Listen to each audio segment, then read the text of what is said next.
Anong problema mo? Ha? Anong problema mo?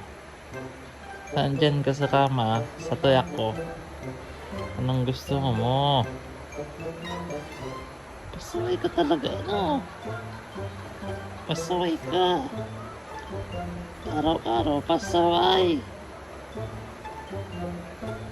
Di ka pa mari. Di ka pang plano ang mag-hari dyan. Ha? Sige. Mapangain ka na naman. O, silbot mo. Bulit ngiti niya. Silbot mo pag pailing mo si kuya. Silbot mo talaga.